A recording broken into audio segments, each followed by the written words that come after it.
है, इस वीडियो को स्किप मत करना। आपके काम की चीज़ है, आपका बोर्ड का पेपर है। फिजिक्स बच्चों को बहुत ज़्यादा डर लगती है। 1 मिनट बस मेरी बात सुन लो, ठीक है। मैंने केमिस्ट्री पूरी करवा दी है, पूरी केमिस्ट्री एक साथ। अब फिजिक्स की बारी है और मैं पूरी उम्मीद के साथ हूँ कि फिजिक्स का एक भी क्वेश्चन आपसे रॉन्ग नहीं होगा। फिजिक्स बहुत टफ लगती है, बहुत सारी चीज़ें, बट एक भी क्वेश्चन मैं जाने नहीं दूंगा। पूरी प्रिपरेशन के साथ आया हूँ। इस वीडियो को ज़रूर देखना। अगर आप क्लास 10th के हैं तो भले ही ये स्मार्ट बोर्ड नहीं है, लेकिन कंटेंट आपको ऐसा मिलेगा कि स्मार्ट बोर्ड से भी बेहतर आपको कंटेंट यहाँ पर मिलेगा।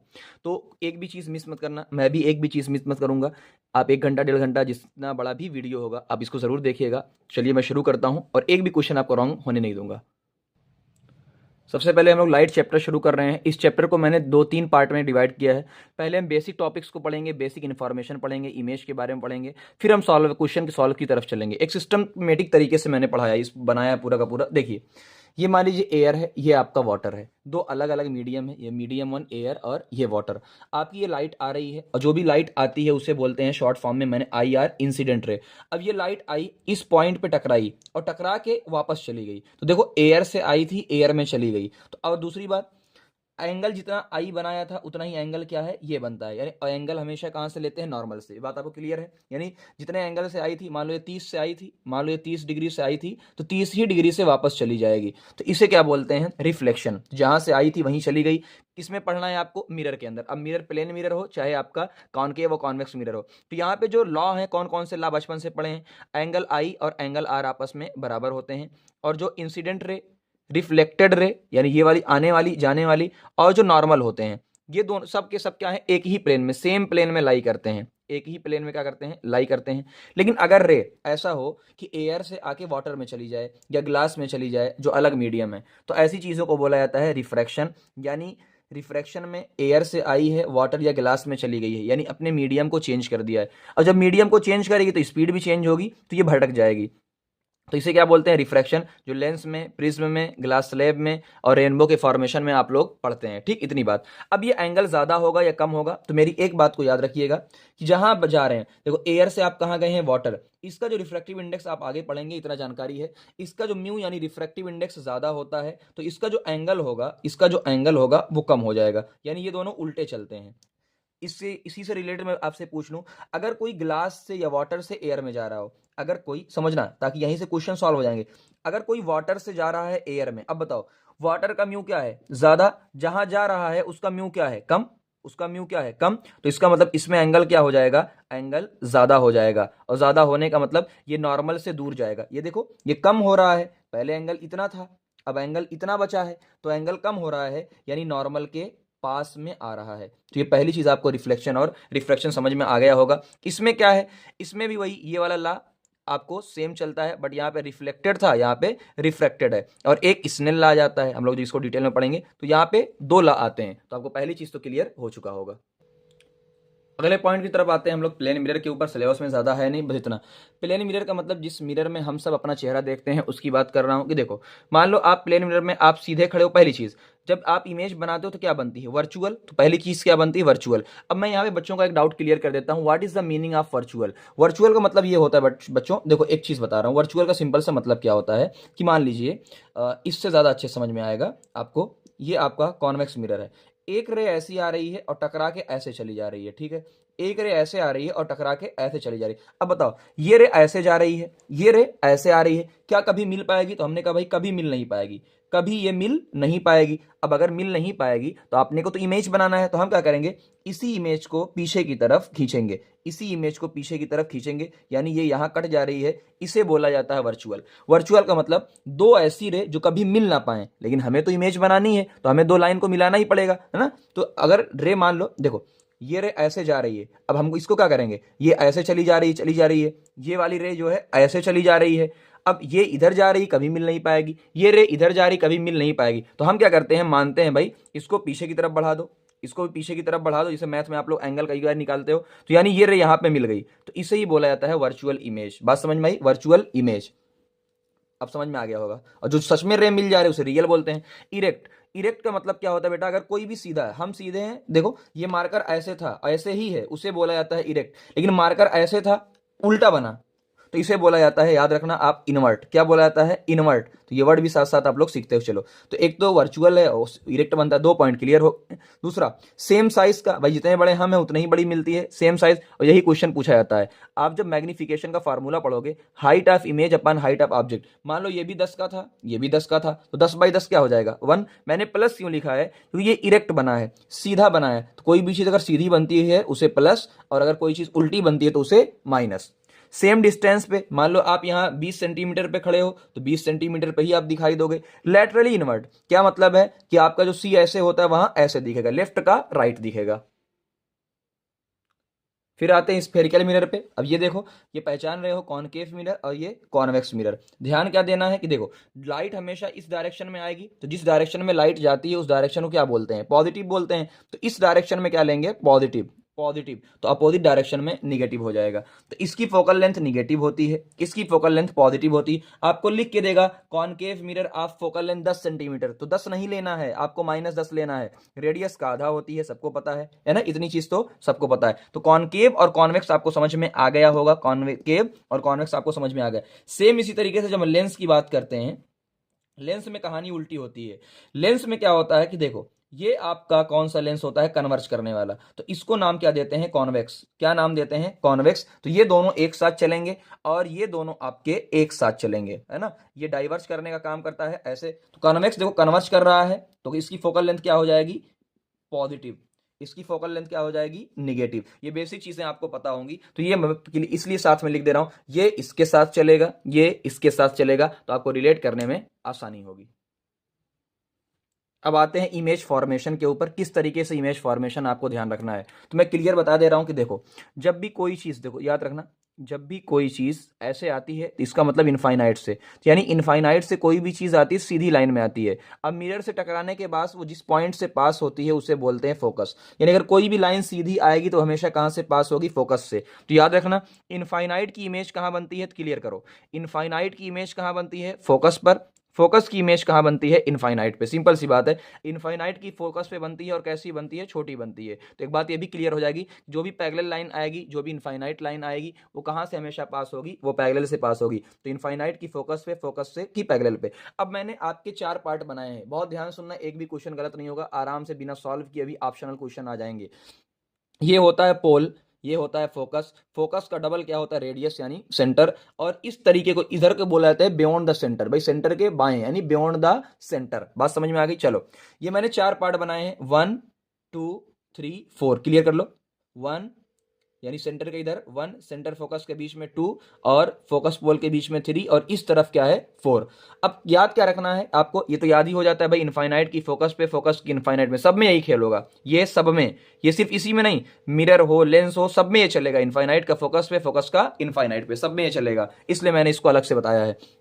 अब समझना, एक की इमेज कहां बनेगी? 2 पे, 2 की 1 में, यानी 1 पे रखोगे 2 में, 2 पे रखोगे 1 में, 3 पे रखोगे 4 में। 4 वाला केस अपने यहां है नहीं। तो याद कैसे रखना है? देखो, इनफाइनाइट पे इमेज बनती है छोटी, हाँ सर छोटी, तो इस वाले में जो इमेज बनेगी यानी 2 में जो बनेगी वो भी छोटी बनेगी, लेकिन इससे बड़ी, यानी छोटी, ये बहुत छोटी, छोटी, फिर ये इक्वल और ये बड़ी। और सेंटर पे क्या होती है? हमेशा इक्वल होती है। सेंटर पे क्या होती है? इक्वल होती है। और इस तरफ क्या होगा? बड़ी इमेज बनती है। इस तरफ क्या होगा? बड़ी इमेज। तो इसको मैंने इस तरीके से बनाता था पहले, है ना, समझाने के लिए। देखो, इस तरीके से एक लाइन बना देता था। अब एक और चीज ध्यान देना भाई, इस तरफ जो भी है, पोल के इस तरफ जो भी इमेज बनी है रियल है, इस तरफ रियल है। इन्वर्ट है, इन्वर्ट का मतलब क्या है? उल्टा। और अगर कोई भी चीज इन्वर्ट होता है तो मैग्निफिकेशन क्या आता है? माइनस आता है। इस तरफ जो भी चीज बनी है वर्चुअल है लेकिन लार्ज है, वर्चुअल का मतलब मैग्निफिकेशन क्या आएगा? प्लस है, लेकिन क्या है? लार्ज है। सारे क्वेश्चन आपके यकीन मानो इससे सॉल्व हो जाएंगे। अगर आपको इससे आ गया तो मजा आ जाएगा। अब मैं इस दिखाता हूं कि आपको इमेज फॉर्मेशन की दिक्कत नहीं लेना है, रे डायग्राम बनाने की कोई भी झंझट नहीं करनी है। आइए सीखते हैं। अब मैं आपको सिखा रहा हूं कि इमेज कैसे बनाना है, रे डायग्राम जो 2 नंबर का आता है कैसे बनाना है।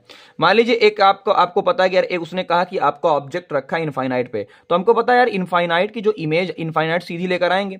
इनफाइनाइट की इमेज हमेशा कहां बनती है? फोकस पे। तो आपको पहले से पता है ना, तो पहले से बना लो। अब देखो, मैंने पहले ही अपनी इमेज बना लिया है, मैंने पहले ही अपनी इमेज बना लिया। अब एक सीधी लेकर रे आऊंगा, इससे पार करवा दूंगा। ऐसे ही सेम एक सीधी रे लेकर आऊंगा, सेम एकदम ऐसे ही यहीं से पार करवा दूंगा। देखो, कोई नहीं बता पाएगा आपने पहले ये बनाया था या पहले ये बनाया था। ऐसे ही जुगाड़। दूसरा कि सर अगर हम बियॉन्ड द सेंटर यहां पे रखें तो क्या होगा। अब बेटा देखो, अगर आपने यहां पे रखा है 1 में, कहां रखा है, देखो सेंटर के इधर, भाई ये फोकस है, ये क्या है, सेंटर, तो आपने कहां रखा है, इस तरफ रखा है, तो आपको पता है यार इमेज कहां बननी है, इमेज फोकस और सेंटर के बीच में ही बननी है। यानी आप पहले ही रफ डायग्राम ऐसे ही बना लो। अब जैसे ही आपने ये बनाया तो आपको पता है एक सीधी रे लेकर आएंगे, और सीधी रे को हमेशा कहां से पास करना होता है, फोकस से पास करवा दिया। अब दूसरी रे कहां से पार करवा देंगे, दूसरी रे सेंटर से पार करवा देंगे, बस खत्म। देखो कटे के नहीं कट गया, 2 रे हो गई। तो इस तरीके से जुगाड़ करना है अपने आप को। मेरी तरफ से ये वाला जो केस है, केस नंबर ये 2025 के लिए मेरी तरफ से ये वाला क्वेश्चन है कि अगर आप कभी भी पोल और फोकस के बीच में रखते हो, यानी 3 में रखते हो, तो कहां बनता है, 4 में, यानी वर्चुअल बनेगा, लार्ज बनेगा, ठीक है ना। इस तरीके से पूरी कहानी चलनी है। अब मान लो इसका इमेज हमको पता है यार, हमको पता है इसकी इमेज लार्ज बननी है, तो क्या करेंगे, तो सिंपल सी बात है, देखो एक रे को पार करवाओ, एक रे को यहां से पार करवाओ, ये ऑब्जेक्ट बना लेना, एक रे को आपने पार करवाया यहां से, सेंटर से पार करवा दिया क्योंकि हमको पहले से पता है यहां पे। दूसरी रे क्या करेंगे, यहां से पार करवाएंगे और ये रे ऐसे चली जाएगी। अब इस रे को क्या करेंगे, देखो इस रे को क्या करेंगे, इस तरफ ऐसे ऐसे ऐसे ऐसे बढ़ा देंगे। तो मान लो आपका ऑब्जेक्ट ज्यादा नहीं, तो फिर से ऑब्जेक्ट को अपने इतना बड़ा कर दो, है ना। तो ये अपने हिसाब से एडजस्ट कर लेना, यानी पहले आपको ये बना के रख लेना है, ये रे थोड़ा सा ऐसे नहीं, ऑब्जेक्ट को थोड़ा सा ऐसे खिसका दो, मतलब अपने जुगाड़ से चलना है यार, अपने जुगाड़ से चलना है। अब आपको पता है यार एक और काम करना है, सर गलत हो रहा है, तो आपने ऑब्जेक्ट बनाया है तो एक काम करो, पहले ही यहाँ से पार करवा लो, पहले ही यहाँ से बना लो। अब जैसे ही यहाँ से बनी ला के ही मिला दो, कोई नहीं जान पाएगा, एग्जामिनर भी नहीं जान पाएगा, तो चालाकी तो अपने को खेलनी ही पड़ेगी। इस तरीके से आपको पूरा काम करना है। तो ये कॉनकेव मिरर का मैंने बना दिया। अब मैं लेंस की बात करता हूं आपके। अगला आपको क्या है, कॉन्वेक्स लेंस का इमेज फॉर्मेशन, जो आपके एनसीईआरटी में पूरा दिया हुआ है, मैं उसी को पूरा समराइज फॉर्म में, जुगाड़ के फॉर्म में लेकर आया हूं। इसको अच्छे से देखिएगा, ऐसा नहीं मैं फालतू कोई चीज़ बता रहा हूं आपके सामने, मैं एनसीईआरटी भी आपको शो कर दे रहा हूं। ये आप एनसीईआरटी देख सकते हैं, एनसीईआरटी ये जो पूरा बना हुआ ना, इसी पूरे को मेरे पढ़ाने के बाद अभी एक बार देख लीजिएगा, इस पूरे को मैं यहाँ पे समराइज करता हूँ पूरे को। आइए देखते हैं। सबको पता है ये लेंस है, लेंस के अंदर कितने पार्ट होते हैं, देखो लेंस के अंदर कितने पार्ट होते हैं, देखो 2, यानी इसके अंदर एक ये वाला है, एक ये वाला है, ठीक। तो इसकी अपनी इधर रेडियस या सेंटर होगा, इस वाले का इधर अपना रेडियस और सेंटर होगा। तो ये देखो जैसा कि हमने अभी देखा था, फोकस F1 और उसका डबल क्या होता है, सेंटर होता है। इस तरफ F2 और उसका डबल क्या होता है, 2F2 या सेंटर होता है।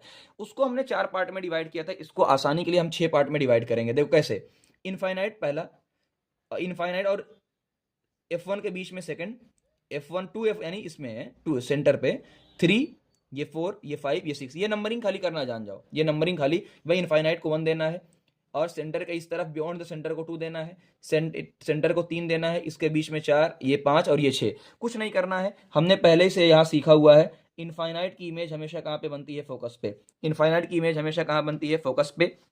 तो यानी ये 1 जो है इनफाइनाइट, उसकी इमेज कहाँ बनेगी, फोकस पे। और ये इमेज कैसी बनती है, छोटी, कैसी बनती है, बहुत छोटी बनती है। कैसी, बहुत छोटी। अगर एक पॉइंट यहां पर आपको क्लियर हो गया कि इनफाइनाइट की इमेज कहां बनती है, छोटी, ये देखो ये बहुत छोटी, अगर ये बहुत छोटी है, ये बहुत छोटी, तो इस दो वाले की इमेज यहाँ पे थोड़ी सी बड़ी, और सेंटर पे हमेशा क्या आती है, इक्वल। 2025 के लिए ये वाला क्वेश्चन हमेशा याद रखना कि भाई देखो इनफाइनाइट की इमेज फोकस पे बनती है, और फोकस की इमेज कहाँ बनती है, आपके इनफाइनाइट पे बनती है। पहली चीज, इनफाइनाइट की फोकस पे, फोकस की इनफाइनाइट पे, और सेंटर की इमेज सेंटर पे बनती है, सेंटर की इमेज सेंटर पे बनती है। कैसे पता चलेगा आपको, उसने दिया होगा कि फोकल लेंथ है 10 सेंटीमीटर, और आपने जो ऑब्जेक्ट रखा है वो रखा है 20 सेंटीमीटर पे, निकालने की जरूरत नहीं है। 20 सेंटीमीटर यानी अगर ये 10 है तो सेंटर कितना हो गया, 20, सेंटर कितना हो गया, 20, आपने 20 पे रखा है तो इस तरफ 20 पे ही बनेगी। इधर आपकी वर्चुअल, इधर आपकी रियल। बात समझ में आ गई। लेकिन यहाँ पे ध्यान खाली ये देने वाली बात होती है, हालांकि कभी आया नहीं, बट ये ध्यान देने वाली, जो आपका 6 वहां पर भी आपका फोकस के इस तरफ की वर्चुअल बनती थी, तो फोकस के यानी 6 वाले को इधर ना बन के इस तरफ बनेगी। तो आई थिंक आपको पूरा समझ में आ गया होगा। अब यहाँ पे आप, अच्छा छोटी एक और चीज, ये छोटी, ये उससे बड़ी, इक्वल, तो यहाँ पे बड़ी और यहाँ पे बहुत बड़ी, और सारी ही इमेज कैसी बन रही है, रियल बन रही है, और सारी ही इमेज कैसी बन रही है, इन्वर्ट बन रही, सिवाय बस इसके इस वाले केस के। तो आप पूरा देख सकते हो, एक बार पूरा पढ़ के देख लेना आप एनसीईआरटी, आपकी पूरी की पूरी एनसीईआरटी क्लियर हो चुकी है। अब आते हैं अगली इमेज फॉर्मेशन, आपका कॉन्वेक्स मिरर या कॉनकेव लेंस। याद क्या रखना है इसमें, सीधा वेद, जिसको जैसा भी मैंने बच्चों को ये याद रखवाया 2025 के लिए आपका वेद। वेद का मतलब देखो, इनकी जो भी इमेज है वर्चुअल बनेगी, वर्चुअल का मतलब इस तरफ और इसमें इस तरफ, है ना। इस वर्चुअल इरेक्ट बनेगी यानी हमेशा कैसी बनेगी, सीधी, और हमेशा ही कैसे बनेगी, छोटी। तो वेद आपको याद रखना है, वर्चुअल इरेक्ट डिमिनिश। सबको पता है इनफाइनाइट की जो भी होगी कहाँ बनेगी, फोकस पे। इनफाइनाइट के अलावा कहीं भी रख दिया तो फोकस के पहले बनेगी, कहाँ बनेगी, फोकस के पहले। तो इनफाइनाइट की तो फोकस पे बनेगी, उसके अलावा कहीं भी रख देगा। दो ही केस होते हैं इसमें, दो ही केस होते हैं, इनफाइनाइट की फोकस पे बनती है और इनफाइनाइट की अगर कहीं भी उससे है तो फोकस के पहले, कहाँ बनेगी, फोकस के पहले बनेगी। तो ये इसका फोकस है तो इसके फोकस के पहले यहां कहीं बनेगी, यानी अगर फोकस 10 का है तो 10 से कम पे बनेगी। सेम इसमें इस तरफ ना बन के इस तरफ, क्यों, रीजन देखो, रीजन रटना नहीं। जब ये डाइवर्ज कर देगा, ये डाइवर्ज कर देगा, इस तरफ तो बन नहीं पाएगी, तो पीछे की तरफ मिलाएंगे, पीछे की तरफ मिलाएंगे तो यहां पे बनेगी, यानी यहां पर भी दो ही केस आएगा। तो आपको वेद से याद रखना है VED। अगली चीज मैंने बहुत इंपॉर्टेंट आपके सामने लिखी है। अब क्वेश्चन की बारी आ चुकी है, आपने वो सारी चीजें देख लिया बेसिक, अब क्वेश्चन की बारी आती है। मिरर और लेंस के अंदर देखो, मिरर का फार्मूला याद होता है 1/v प्लस 1/, है ना, यहाँ पे प्लस होता है, जबकि वहीं लेंस पे क्या, देखो यहाँ पे खाली क्या है, प्लस, यहाँ लेंस वाले में क्या है, माइनस। पहली चीज मैं ये कहता हूँ, आपको 99% केस में क्या निकालना रहेगा, v, और आपको v का मतलब जानते हो ना, आपको इमेज का डिस्टेंस निकालना रहेगा 99। अब बच्चे क्या करेंगे, एलसीएम वगैरह लेंगे, बट ये फार्मूला आप याद कर लो, U F U minus F, इसी से बनाया हुआ है, सीधा याद कर लो, U F U minus F, U F U minus F. यहाँ पे बस क्या होगा, ये यू माइनस है तो यहाँ पे क्या हो जाएगा, उल्टा है तो प्लस हो जाएगा। बहुत ईजी तरीके से एलसीएम एलसीएम का लफड़ा खत्म हो जाएगा। अपने तरीके से करके देख लेना, न यकीन होगा ठीक है ना, वरना फिर मेरे तरीके से देख लेना। You F U minus F, एक गलती खाली क्या होगी, गलती ये होगी कि मान लो ऐसे, मान लो आपको कॉनकेव मिरर, गलती भी बता देता हूँ ताकि क्या गलती होगी। देखो आपसे कहा गया कि यार एक आपका फोकल लेंथ है -10 का, तो आप क्या करोगे, -10 है तो यू एफ आपने रखा, मल्टीप्लाई किया, यू माइनस, यहां पे आपको -10 ही रखना है, तो बाद में जाके ये क्या बन जाएगा, u प्लस 10 बन जाएगा, माइनस माइनस प्लस बन जाएगा, ठीक है ना। तो इसको माइनस साइन के अंदर ही रखना जब आपको कॉनकेव की बात करेगी। सेम ऐसे ही मैग्निफिकेशन की बात करेगा तो height of image upon height of object -v/u, तो यहाँ पे क्या है, माइनस है, यहाँ पे वही चल के माइनस हट जाता है। और दूसरा क्या याद रखना है, ये वाला भी याद रख लेना, ये वाला भी कई बार डायरेक्ट सॉल्व हो जाता है आराम से। एफ माइनस यू, कई बार आपको एफ और यू दिया रहता है तो आपको फालतू में झंझट करनी पड़ती है यहां से निकालने के, सीधा एफ माइनस यू, बस यहाँ पे क्या हो जाएगा, वही चेंज हो जाएगा साइन, यानी प्लस के अंदर आ जाएगा। तो इस तरीके से आप फार्मूला खुद से बना सकते हो। मैं एक सिखा देता हूं कि आपको फार्मूला कैसे बनाना है। देखो 1/v plus 1/u is equal to 1/f, बात समझ में आई, इस तरीके से है। तो जब आपने ये देखा कि 1/v निकालना था हमको, तो 1/f माइनस 1/u, दोनों का एलसीएम जब मैंने लिया तो क्या हो गया, u f, और ऊपर जाके क्या बन जाएगा आपका u माइनस एफ। इसी को मैंने बस खाली 1/v है तो v में उल्टा कर दिया। तो अगर कल को आपको u पूछे तो इसी तरीके से आप कर लेना, एलसीएम वाले में गलती बच्चों से बहुत ज्यादा हो जाती है। चलो कुछ क्वेश्चन, दो क्वेश्चन मैं लेता हूं, दो क्वेश्चन से आपको सीखने को मिल जाएगा। पहला, object 10 centimetre from convex mirror of focal length 15, तो पहले क्लियर करो, पहले ही क्लियर करो डायरेक्ट, भैया ये क्या है, कॉन्वेक्स मिरर है, कॉन्वेक्स मिरर में ऑब्जेक्ट हमेशा इस तरफ रखा जाता है, इसका मतलब ये 10 ना होके -10 होगा, तो पहले ऑब्जेक्ट आपको मिल गया -10। इसकी फोकल लेंथ कितनी होती है, 15 होती है, तो हम 15 ही लेंगे। अब क्लियर था, अगर यार फोकल लेंथ 15 होगी तो हमेशा हमने पढ़ा था कि भाई फोकल लेंथ से पहले ही बनता है, यानी जो भी आंसर आएगा 15 से कम आएगा। अगर ऑप्शनल हो तो निपटा दो, सीधा ये फॉर्मूला यूज करेंगे, v is equal to U F U minus F, U आपने रखा -10, फोकल लेंथ 15, -10, और ये माइनस तो है ही, और ये 15, तो ये माइनस माइनस क्या हो गया, माइनस, क्योंकि ऐड होगा, और 15 10 25, अब देखो +6 आ गया, +6 का मतलब आपके यहां कहीं बना होगा, बिहाइंड द मिरर बना होगा, वर्चुअल इरेक्ट डिमिनिश। ठीक, अगला क्वेश्चन, अगला इस टाइप के क्वेश्चन में 2025 में एक्सपेक्ट करता हूं, इस टाइप की बात कर रहा हूं ना, समझना कैसे। Object 18 centimetre from concave mirror, बनाओ, आओ कॉनकेव मिरर बनाओ, और हम इसका आंसर पहले ही निकालेंगे, पहले ही, यार आंसर कितना आ सकता है, ओह कॉन्वेक्स बन रहा है, ओके। तो मैं सिखा रहा हूं कि आपको कैसे सॉल्व करना है, अगर ऑप्शनल होगा तो मैंने कहा यार एक काम करते हैं, बना लेते हैं। तो इसमें फोकल लेंथ कितना दिया हुआ है, 12, तो मैंने कहा यार यहाँ पे फोकल लेंथ दिया है 12, तो सेंटर जो आपका इसका डबल हो जाएगा 24। ठीक, उसने कहा कि 18 सेंटीमीटर है, 18 सेंटीमीटर का मतलब ये 12 और 24 के बीच में, मतलब यहां कहीं रखा है। अरे यार सर ये तो 2 में रखा है, सर ये तो 2 में रखा है, इसका मतलब इसकी इमेज 1 में मिलेगी, यानी आंसर 24 से ज्यादा आना चाहिए, और आंसर इस तरफ आएगा यानी आंसर माइनस में ही आना चाहिए। कैसा आना चाहिए? माइनस में ही आना चाहिए। आओ लगाते हैं, v is equal to U F U minus F. U कितना है? -18, क्योंकि ऑब्जेक्ट आपने इस तरफ रखा है। फोकल लेंथ ध्यान देना है, मैंने कहा था कॉनकेव मिरर जब भी बोलेगा आपके दिमाग में आएगा 12, 12 नहीं लेना है, -12 लेना है। कितना लेना है? -12। तो -12, u -18 माइनस, फिर यहाँ है गलती, आपको -12 ही रखना है। गलतियां बता रहा हूं कहां कहां गलती होगी। पहली गलती यहां पे होगी कि आप 12 लोगे, नहीं -12। दूसरी गलती यहां पे होगी, तो क्या करोगे आप? माइनस माइनस क्या हो जाएगा? प्लस, यानी -18 + 12 -6। तो सॉल्व करने पर कितना आया? देखो -36 आया। देखो इस तरीके से आंसर आया। अब यहां बिना सॉल्व किए बता सकते हो सर यहां आया मतलब क्या है? बड़ा बनेगा, हाइट ज्यादा होगी इसकी, और इरेक्ट होगा, है ना। ये सारी चीजें, सॉरी इरेक्ट नहीं, मतलब क्या नाम है उसका,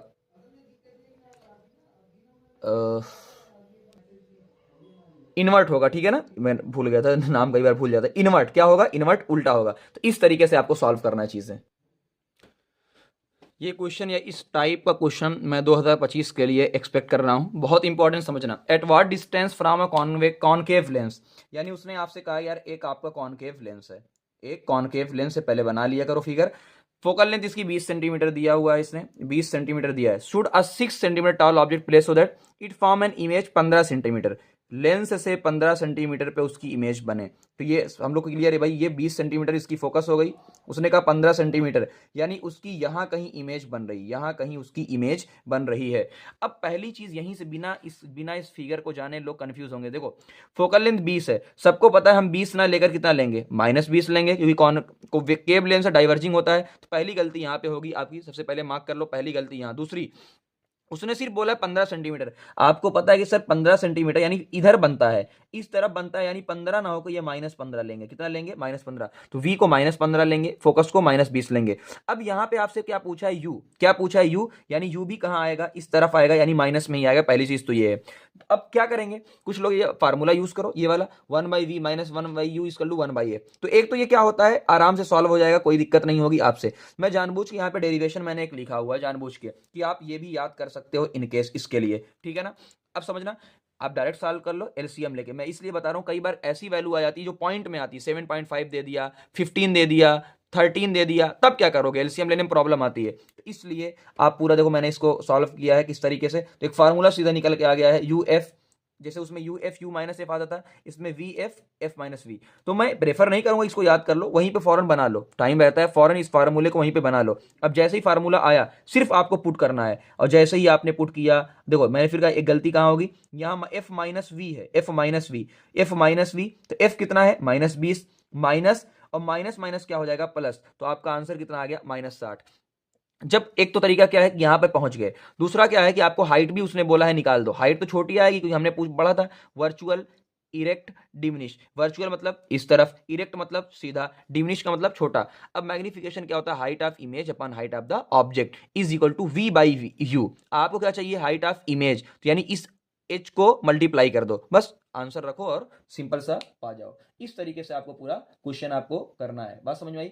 सेम सेम सेम एक क्वेश्चन आपके लिए जो आप कर सकते हैं, आंसर बता दूंगा फौरन, ठीक है ना। सेम आपसे कहा गया है कि अब कॉनकेव लेंस ना होकर आपके पास कॉन्वेक्स लेंस है, या आपसे ऐसे बोल दे कि एक कॉन्वेक्स लेंस है। आपको देखो क्वेश्चन लिख दे रहा हूं, एक कन्वर्जिंग लेंस है ना, हर वेराइटी कन्वर्जिंग लेंस है, उसकी फोकस कितना दिया हुआ है? 12। तो हमको पता है कन्वर्जिंग की फोकस पावर होती है, यानी 12 ही रहेगा भाई। कन्वर्जिंग कौन सा लेंस होता है?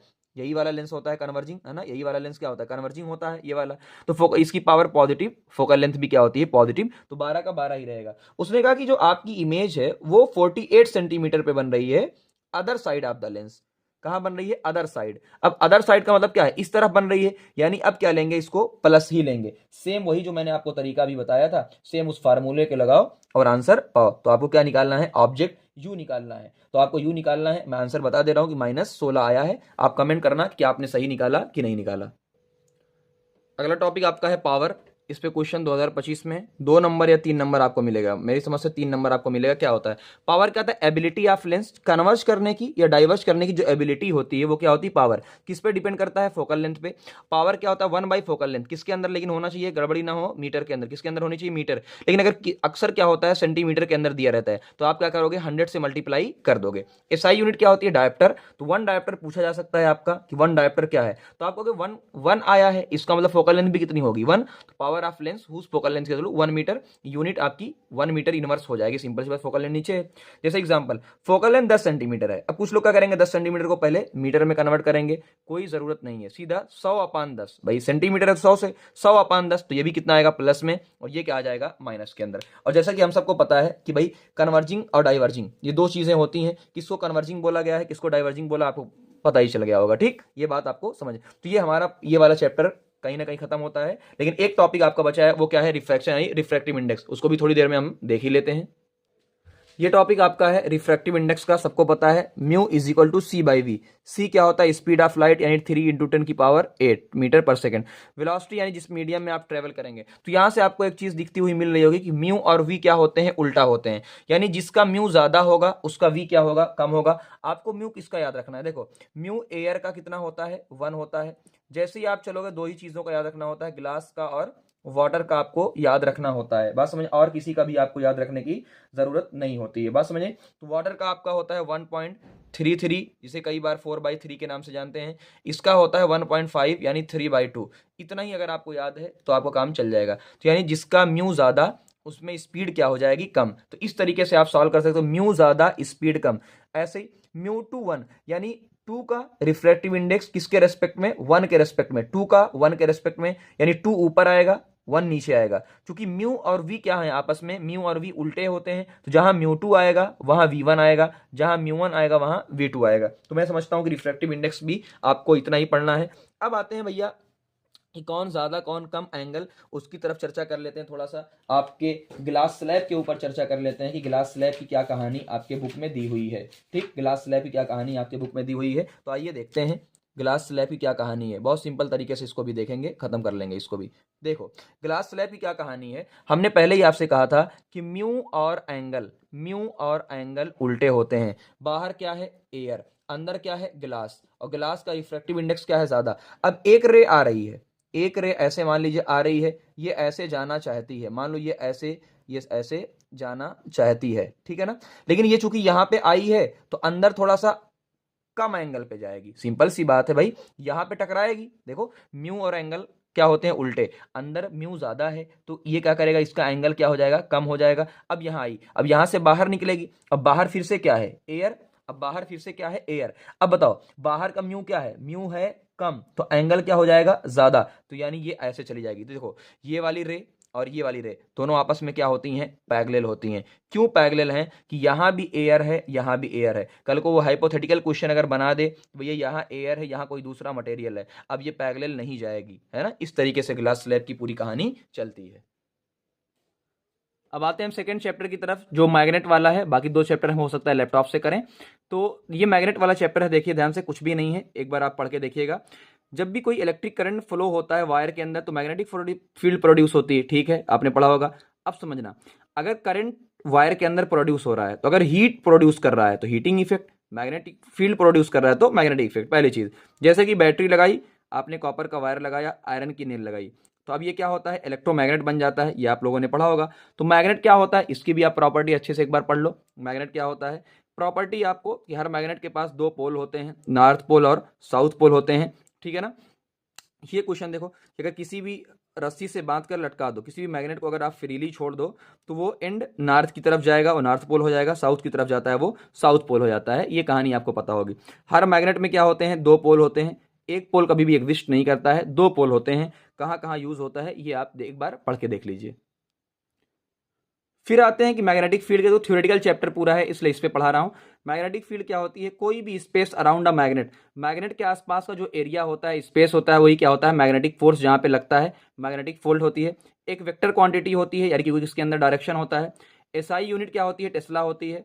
अब समझना, चार्ज हमेशा इलेक्ट्रिक फील्ड क्रिएट करता है और मैग्नेट मैग्नेटिक फील्ड क्रिएट करता है।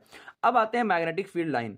अब मैग्नेटिक फील्ड लाइन क्या होती है बेटा, इमेजिनरी लाइन होती है किसके, magnetic field around a magnet, किसी भी मैग्नेट के आसपास जो मैग्नेटिक फील्ड होती है उसको एक लाइन से रिप्रेजेंट करते हैं जिसे मैग्नेटिक फील्ड लाइन।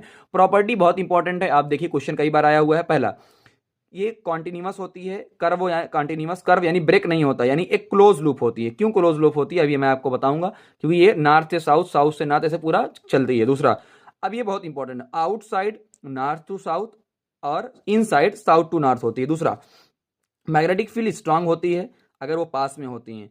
दो लाइन कभी भी एक दूसरे को क्रॉस नहीं करती हैं, दो लाइन कभी भी एक दूसरे को इंटरसेक्ट नहीं करती हैं। बात समझ में, कभी भी इंटरसेक्ट नहीं करती हैं। उसका रीजन आइए मैं आपको पूरा समझाता हूं, देखिए समझना कहानी।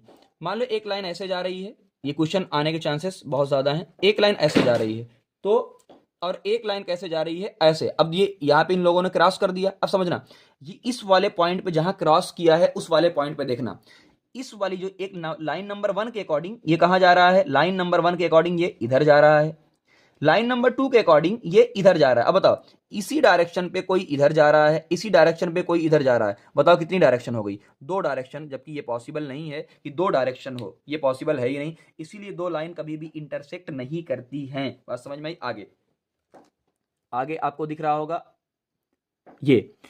ये बार मैग्नेट है, देखो इनसाइड साउथ से नॉर्थ। आपको एक ही याद रखना है कि साउथ से नॉर्थ की तरफ सत्यनारायण, अंदर की तरफ चाहे साउथ इधर लाल दो, इधर कोई भी, अंदर साउथ से नॉर्थ जाती है, जब बाहर निकलती है तो नॉर्थ से साउथ फिर ऐसे गोला करके आती है, इसीलिए क्लोज लूप बनाती है। देखो ये पोल है, इसे क्या बोलते हैं, साउथ पोल, इधर नॉर्थ पोल। ठीक, जहां से निकल रही है नॉर्थ पोल डाइवर्ज कर रहा है। देखो ये फैल रहा है तो कल को हो सकता है ये वर्ड यूज हो जाए डाइवर्ज करना, तो नॉर्थ पोल डाइवर्ज कर रहा है, साउथ पोल पे आके कन्वर्ज हो रही है। यहाँ पास है, पोल पे पास में होती हैं तो स्ट्रॉन्ग मैग्नेटिक फील्ड होती हैं। बात समझ में आ गई। ये पूरी जिससे नापते हैं वो सारे क्या होते हैं, कंपास होते हैं, ये आपको पता है।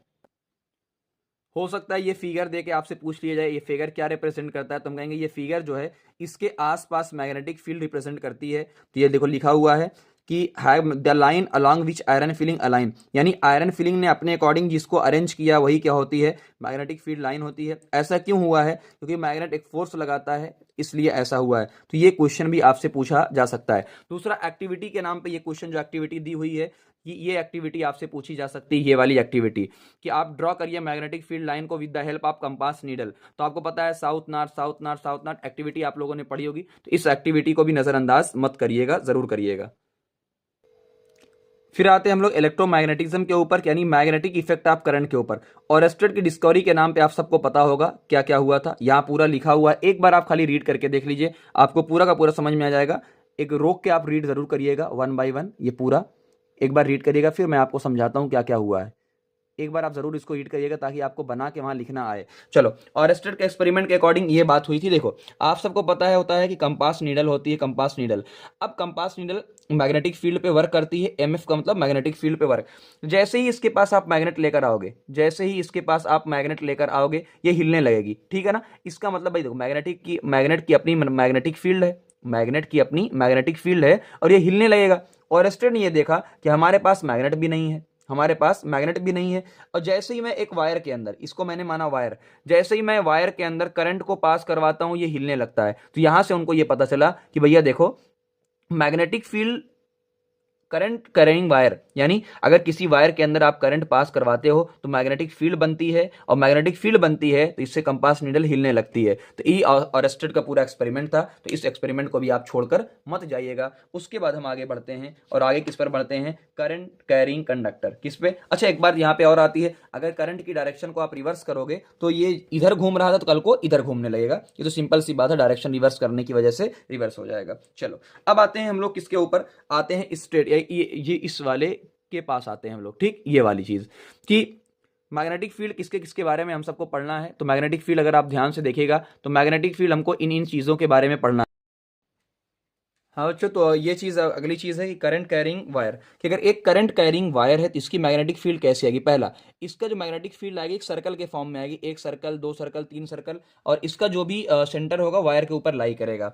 डायरेक्शन कैसे फाइंड करेंगे, right hand thumb rule. Right hand thumb rule कैसे लगाते हैं कि देखो ये आपका डायरेक्शन होती है, ऐसे ऐसे मोड़ते हैं ना, ठीक ऐसे, तो आपका इस तरीके से पूरी कहानी होती है। तो अगर आपकी ऊपर जा रही है तो आप उंगली ऐसे मोड़ोगे तो यानी एंटी क्लॉकवाइज आएगी। देखो आप अगर आपकी ऐसे जहाँ ये करंट है, ये करंट ऊपर जा रही है, ऊपर ऐसे आपने थंब को ऊपर रखा तो उंगली कैसे मुड़ेगी, इस तरीके से, यानी ऐसे, तो एंटी क्लॉकवाइज। अगर अगर आपकी नीचे है तो कैसे मुड़ेगी, ऐसे मुड़ेगी, तो यानी क्लॉकवाइज चलेगी। ये फील्ड किस किस बात पे डिपेंड करती है, ये क्वेश्चन आने के चांसेस बहुत ज़्यादा होते हैं, तो हम कहेंगे भाई किसी में भी फील्ड, देखो करंट की वजह से ही फील्ड आई है, तो यानी करंट पे डिपेंड करेगी। करंट के बढ़ाने से स्ट्रेंथ बढ़ जाएगी, करंट के घटाने से घट जाएगी, डायरेक्शन को रिवर्स करने से वो भी रिवर्स हो जाएगा। और दूसरा डिस्टेंस है ना, कितनी डिस्टेंस पे आप देख रहे हो, है ना, ये छोटा सर्कल है पास में, बड़ा सर्कल की कम, उससे बड़े सर्कल की और कम होगी। तो राइट हैंड थंब रूल को भी एक्सप्लेन करने को आ सकता है, तो इसको भी इंपॉर्टेंट कर लीजिएगा कि राइट हैंड थंब रूल को भी आप इंपॉर्टेंट करेंगे। दूसरी चीज क्या आएगी उसके बारे में हम चर्चा करते हैं, वो आपकी आएगी मैग्नेटिक फील्ड द्वारा सर्कुलर लूप, है ना। अब ये सेम चीज है, देखो सर्कुलर लूप, अगर किसी की भी सर्कुलर लूप है तो आप सर्कुलर लूप पे भी देखो सर्कल बन रहा है, सर्कल बन रहा है, सर्कल बन रहा है, इसकी भी क्या आएगी, सर्कल, बीच वाली लाइन बहुत बड़ा सर्कल होगा, यानी स्ट्रेट लाइन होगी। सेम कहानी उसमें भी यही होगी, सेम कहानी उसमें यही होगी, यानी वो भी किस बात पे डिपेंड करेगा, एक डिस्टेंस पे डिपेंड करेगा, एक करंट पे डिपेंड करेगा। बात समझ में आ गई। ये हमारे लिए सबसे ज्यादा इंपॉर्टेंट क्या है, हमारे लिए सबसे ज्यादा इंपॉर्टेंट है बेटा सोलेनॉइड। क्या इंपॉर्टेंट है, सोलेनॉइड। आइए उसकी पूरी कहानी को हम देखते हैं सोलेनॉइड की। अब आते हैं सोलेनॉइड के ऊपर, और ये मैं कहता हूँ भाई 2025 में फिक्स है ये क्वेश्चन आना। सोलेनॉइड पहले क्या क्या पूछा जा सकता है सब कुछ बताऊंगा। पहला definition, coil of many circular turn off insulated copper wire wrapped closely in a shape of cylinder. कि आपने एक ही, मान लो यही आपने लिया, ठीक है ना, यही आपका कॉपर वायर, इसी के ऊपर ढेर सारा टर्न, बहुत सारा कॉपर टर्न लगा दिया, कॉपर का वायर आपने लपेट दिया, वही क्या बन जाता है, सोलेनॉइड। दूसरा सबसे इंपॉर्टेंट चीज क्या है, इसके अंदर की जो फील्ड आती है same as a bar magnet. देखो मैंने इसलिए बनाया है, बार मैग्नेट में क्या, साउथ से नॉर्थ की तरफ अंदर, साउथ से नॉर्थ बाहर ऐसे निकलती थी, और इस तरीके से। तो अब समझना, अंदर साउथ से नॉर्थ होती थी इनसाइड, ये स्ट्रेट लाइन है, पैरेलल है, यूनिफॉर्म है। क्वेश्चन इससे कि अंदर की लाइन कैसी होती है, यूनिफॉर्म होती है, पैरेलल और स्ट्रेट होती है, एक ही मतलब सबका है, यूनिफॉर्म। ये बहुत इंपॉर्टेंट पॉइंट यहां से क्वेश्चन आएगा। क्वेश्चन ये आता है कन्वर्जिंग और डाइवर्जिंग क्यों है, देखो साउथ पे कन्वर्ज हो रही है, नॉर्थ पे डाइवर्ज हो रही है, तो सेम ऐसा बार मैग्नेट है, इसलिए ऐसा हो रहा है। किस पे डिपेंड करता है भाई, करंट पे डिपेंड करेगा ही, नंबर ऑफ टर्न पे डिपेंड कर रहा है, कितना ज्यादा आपने टर्न लगाया है, कितना, देखो ऐसे पूरा ऐसे ऐसे ऐसे ऐसे पूरा टर्न लगा देते हैं। रेडियस ऑफ द कॉइल पे डिपेंड कर रहा है, और मटेरियल पे आपका डिपेंड कर रहा है। फिर हम ये क्वेश्चन सबसे इंपॉर्टेंट, आप इसको छोड़ के मत जाइएगा। फिर आते हैं, देखो ये पूरा आपका फिगर बना हुआ है ताकि फिगर भी आप देख लो। फिर आता है यार कि क्या होता है एक सोलेनॉइड। सोलेनॉइड में इतनी तगड़ी स्ट्रांग मैग्नेटिक फील्ड होती है, किसी भी सब्सटेंस को ये मैग्नेटाइज कर सकता है, ठीक है, मैग्नेटाइज कर सकता है, तो उसे क्या बोला जाता है, इलेक्ट्रोमैग्नेट। ये यहाँ पे डिफिनीशन आपकी लिखी हुई है, एक बार आप एनसीईआरटी में जरूर पढ़ के देखिएगा। मैं इसलिए बता रहा हूँ कि पैराग्राफ बहुत ज्यादा इंपॉर्टेंट है। दूसरा क्वेश्चन एक बार यहाँ नीचे मैंने लिखा है, सॉफ्ट आयरन का यूज क्यों करते हैं, तो हम सॉफ्ट आयरन का यूज इसलिए करते हैं, सॉफ्ट आयरन की वजह से मैग्नेटिक फील्ड की स्ट्रेंथ बढ़ जाती है, तो क्या नाम है, इलेक्ट्रोमैग्नेट की भी स्ट्रेंथ बढ़ जाती है। फिर एक क्वेश्चन ये बन सकता है कि इलेक्ट्रोमैग्नेट की स्ट्रेंथ बढ़ाने के लिए आप क्या करेंगे। याद रखना, अगर आपको कुछ भी नहीं मिलेगा तो आप करंट जरूर बताकर आइएगा, करंट और number of turn, current and number of turn, इसको जरूर आप करिएगा, इसमें गलती मत करिएगा, ठीक है ना। चलिए आगे बढ़ते हैं, अब आते हैं फोर्स के ऊपर। ठीक, इस टॉपिक को देखिए, इस टॉपिक को जो आपको फोर्स आना, current carrying conductor in a magnetic field, कि करंट कैरिंग कंडक्टर को, ये एल्युमिनियम की रॉड है, इसको जब हॉर्सशू मैग्नेट के साथ रखा गया और करंट पास करवाया गया तो यहाँ पे फोर्स लगता है। अब इस पे कैसे कैसे क्वेश्चन बन सकते हैं, आइए हम उस पर डिस्कस करते हैं। पहला क्वेश्चन क्या बनेगा कि भैया देखो अगर करंट को बढ़ाओगे तो क्या होगा। हमने कहा भैया अगर करंट की वजह से डिस्प्लेसमेंट आ रहा था, रॉड अपनी जगह से हिल रही थी, अपनी जगह से हिल रही थी, ठीक है ना। ठीक, देखो करंट कैरिंग एल्युमिनियम रॉड है तो क्या होता है, और हॉर्सशू मैग्नेट लगा हुआ है, तो जैसे ही आपने करंट को चालू किया तो मैग्नेट आपस में इंटरेक्ट करें, मैग्नेटिक फील्ड, और उसकी वजह से फोर्स लगता है। ठीक, करंट को बढ़ाओगे तो डिस्प्लेसमेंट जो हिल रहा था वो भी बढ़ेगा, और मान लो जो आपने मैग्नेट लिया है उस मैग्नेट को और तगड़ा कर दिया तो डिस्प्लेसमेंट और तगड़ा हो जाएगा। अब करंट की डायरेक्शन को रिवर्स कर दिया तो ये डिस्प्लेसमेंट, मान लो ऊपर हो रहा था तो अब डिस्प्लेसमेंट कहाँ होगा, नीचे की तरफ होगा। अब यहाँ पे कुछ इंपॉर्टेंट चीजें बहुत ज्यादा हैं, मैं उस पर डिस्कस करता हूँ, फोर्स के बारे में कुछ इंपॉर्टेंट चीजें कि देखो यहाँ पे दो तीन चीजों का होना जरूरी है। फोर्स का एक फार्मूला होता है QVB, क्या होता है, अब यहां से आपको सिलेबस में नहीं बट फिर भी अब समझना। एक तो पार्टिकल कैसा होना चाहिए, चार्ज, पहली चीज फोर्स लगने के लिए पार्टिकल कैसा होना चाहिए, चार्ज होना चाहिए, यानी इलेक्ट्रॉन पे फोर्स लगेगा प्रोटॉन पे फोर्स लगेगा, अल्फा पार्टिकल हीलियम +2 होता है, इस पर फोर्स लगेगा। दूसरा क्या है, अगर न्यूट्रॉन आ गया, अगर कोई न्यूट्रॉन आ गया तो न्यूट्रॉन पे फोर्स नहीं लगेगा, पहला। दूसरा, ऑब्जेक्ट मूव करना चाहिए, वी का मतलब वेलोसिटी, यानी ऑब्जेक्ट मूव होना चाहिए। कैसा होना चाहिए? मूव। अगर कोई ऑब्जेक्ट रेस्ट पर है तो उस पर ही फोर्स नहीं लगेगा। बी का मतलब क्या है? Magnetic field. बी का मतलब क्या होता है? मैग्नेटिक फील्ड होती है, ठीक, इस तरीके से। तो ये क्वेश्चन सिंपल सी है कि अगर एक मान लो अल्फा पार्टिकल है, वो है सीधे जा रहा है, सीधे जा रहा है, और साथ में रास्ते में क्या मिल गई? Magnetic field. अब जाहिर सी बात है कि भाई अल्फा पार्टिकल पे मैग्नेटिक फील्ड फोर्स लगाएगी, तो ये जो सीधा जाना चाहता है, सीधा ना जाके ऐसे टेढ़ा वाला चला जाएगा। कैसे चला जाएगा? टेढ़ा चला जाएगा। अब पहली चीज तो ये क्लियर हो गई, बहुत इंपॉर्टेंट है, अब समझना। दूसरी चीज ये आती है, फोर्स कब मैक्सिमम लगेगा और फोर्स कब मिनिमम लगेगा। तो हम ये कहेंगे, अगर मान लीजिए अगर आपका एंगल कितना है? 90। अगर परपेंडिकुलर है और एक क्या होता है? पैरेलल।